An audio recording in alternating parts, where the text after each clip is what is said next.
Noite da Ascensão. Olá, Mariana, tudo bem? Eu acompanho seu canal já faz um tempo, sempre fico arrepiada com os relatos sobre seitas e rituais que você compartilha, pois eu já vivenciei algo parecido. Resolvi contar o que aconteceu comigo há alguns anos, só agora, mas preciso pedir que não revele meu nome. Eu tenho medo que alguém descubra quem eu sou, e isso colocaria a minha família em risco. Eu tenho 37 anos hoje, mas tudo isso aconteceu quando eu era bem mais novo, recém-formado na faculdade. Peraí, é homem ou é mulher? Arrepiada. E aqui embaixo... Tá. Continuando aqui. Eu sou do interior de Minas Gerais, cresci lá, mas na época eu tinha me mudado para a capital de outro estado para poder trabalhar. Sempre fui muito próximo do meu padrinho, que tinha bastante influência política, e também me envolvi na área da política. Foi ele que me ajudou a conseguir meu primeiro emprego na área de direito, num partido político que eu prefiro não citar o nome. Eu entrei cheio de vontade de ajudar as pessoas, cheio de valores, achando que ia poder fazer a diferença. Mas logo eu descobri que as coisas não eram bem assim, não dependiam só de mim.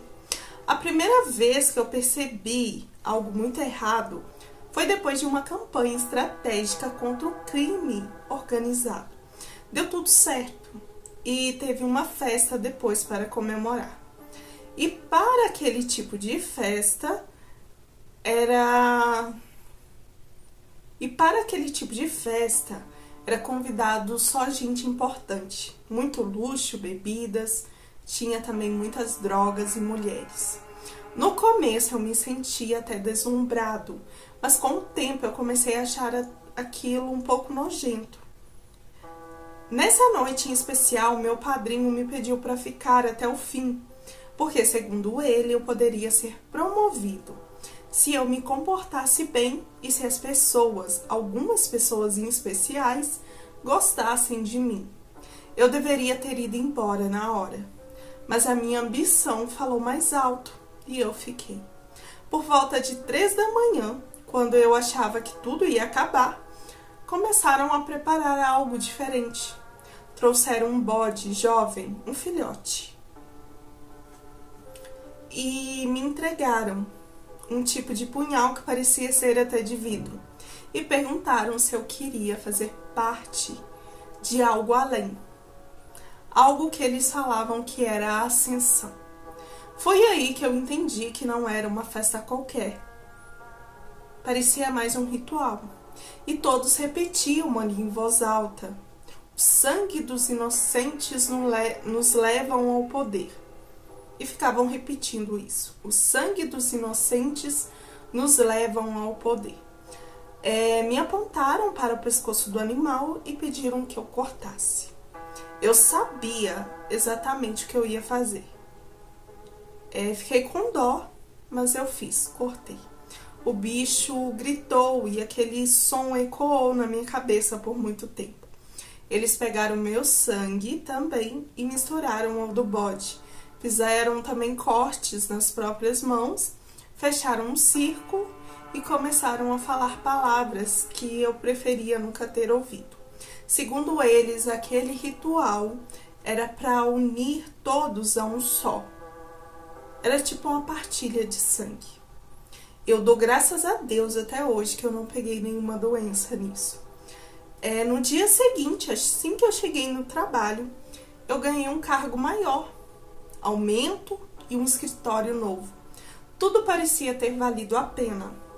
Eu achava que se fosse preciso eu faria tudo de novo.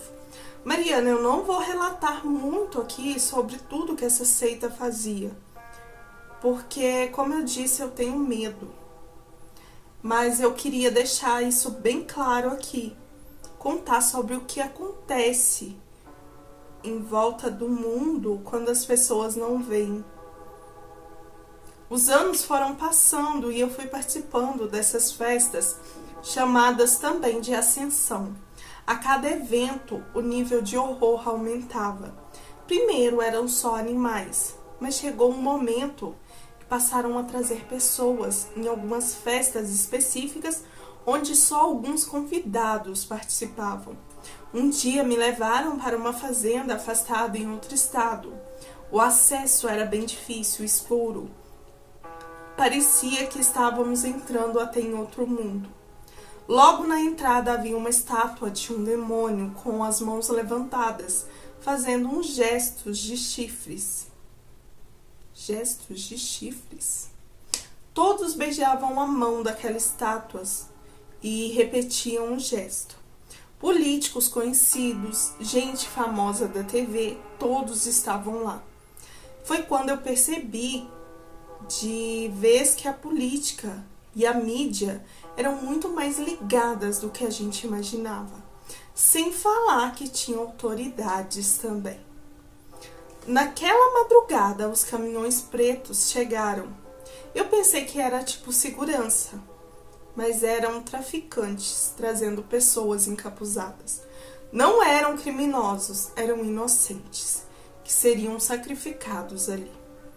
Pessoas, adultos e 2 crianças que eu vi. Essas pessoas geralmente falavam espanhol e eu achava que seriam de países vizinhos ao nosso Brasil. Formaram um círculo e as árvores, no momento, começaram a balançar do nada, porque um vento surgiu do nada, um vento muito forte. E ali começou os sacrifícios.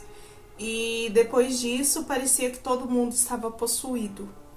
Eles ficavam alterados e começavam a se cortarem também. Quando me passaram uma lâmina, neste dia eu fingi que me cortei, mas eu não fiz. Eu participei daquele ritual, mas não por completo. Aquilo ali para mim foi o limite. Daquele dia em diante, eu comecei a preparar e planejar a minha saída. Tirei minha família do país em segredo e pouco tempo, sem aviso, eu desapareci também. Fugi para outro país, onde moro hoje. É um país que você sabe pela bandeira da foto do e-mail. Só peço que não revele, por favor. Ok? Hoje eu vivo escondido aqui, arrependido. Sei que participei de coisas horríveis e não me orgulho disso.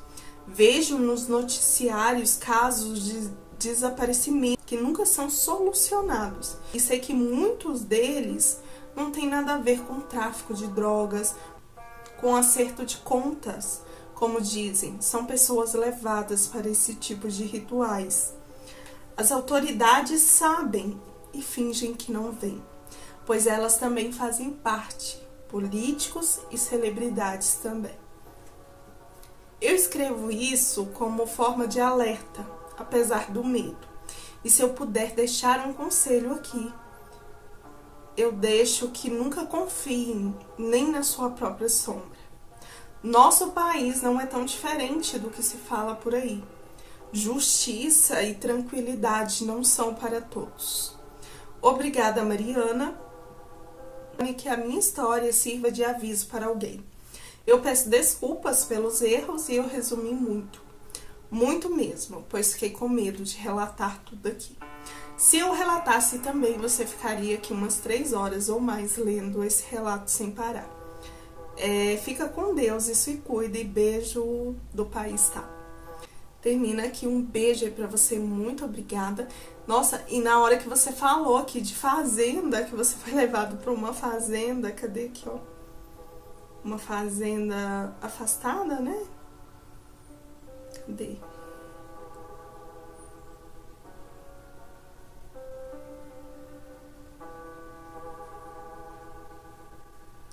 Aqui, ó, me levaram para uma fazenda afastada em outro estado, o acesso era difícil, escuro, parecia que estávamos em outro mundo.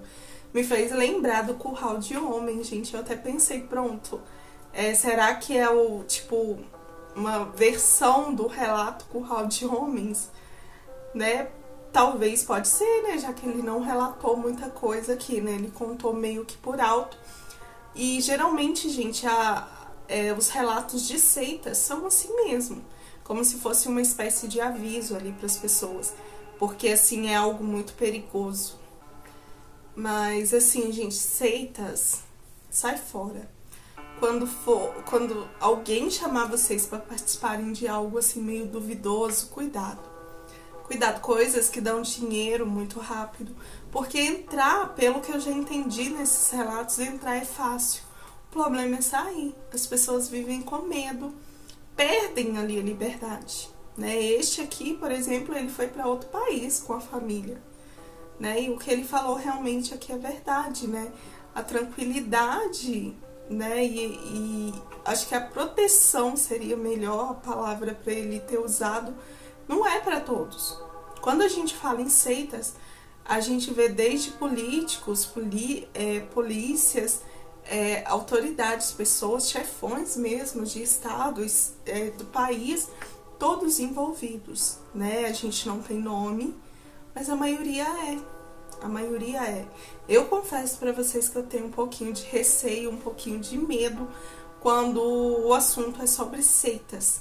Porque, assim, tem tanta coisa aí nesse mundo que a gente não conhece, né? Então, assim, tem coisas que eu acho um absurdo. E os relatos de seitas também, pelo menos os que eu já ouvi e os que eu já contei, recebi aqui no canal, geralmente tudo tem quase o mesmo fundo. Se trata ali de sacrifício, de dinheiro fácil, sacrifício de animais, de pessoas, de bebês, de crianças. E este aqui, ele ainda fala, né, em um dos relatos, agora eu não sei se é o primeiro, se é o segundo, já me perdi aqui, mas que eles pegam pessoas que não vai fazer falta para a sociedade. Tipo, um mendigo ali da rua, né, um morador de rua, uma criança de rua, ou até mesmo pessoas que são pagas para terem bebês, né? Eu li um caso há um tempo atrás, eu queria até fazer um vídeo, mas eu fiquei assim, meio assim de fazer aqui, mas sobre um orfanato, acho que na Inglaterra, onde várias crianças sumiam e diziam que elas eram vítimas de rituais.